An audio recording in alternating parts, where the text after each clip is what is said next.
પુસ્તક નથી, માત્ર કાગળનો ઢગલો, એ તો જ્ઞાનનો દરિયો છે. અંધકારમાં જે માર્ગ બતાવે એવો ઝળહળતો દીવો છે. મિત્રો કદાચ સાથ છોડી દે પણ પુસ્તક કદી ના છોડે. વિખરાયેલા વિચારોને અર્થપૂર્ણ શબ્દોમાં જોડે. પુસ્તક એ માનવ જીવનના સાચા અને નિસ્વાર્થ મિત્રો છે. તે માત્ર કાગળના થોથા નથી, પરંતુ જ્ઞાન, અનુભવ અને સંસ્કારોનો અમૂલ્ય ખજાનો છે. એક ઉત્તમ પુસ્તક 100 મિત્રને ગળે સાર છે, કારણ કે તે આપણને ક્યારેય એકલા પડવા દેતું નથી અને મુશ્કેલ સમયમાં સાચો માર્ગ બતાવે છે. વાંચન દ્વારા આપણી વિચાર શક્તિ ખીલે છે અને કલ્પના શક્તિ નવી પાંખો મળે છે.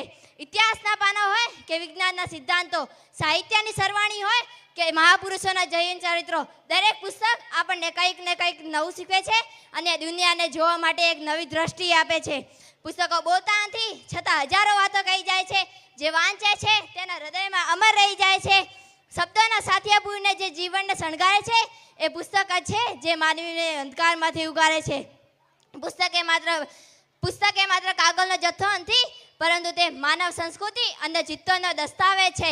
સાહિત્યના પાને પાને જીવનના વિવિધ રસો અને અનુભવોનું ભાથું પીરસાયેલું હોય છે.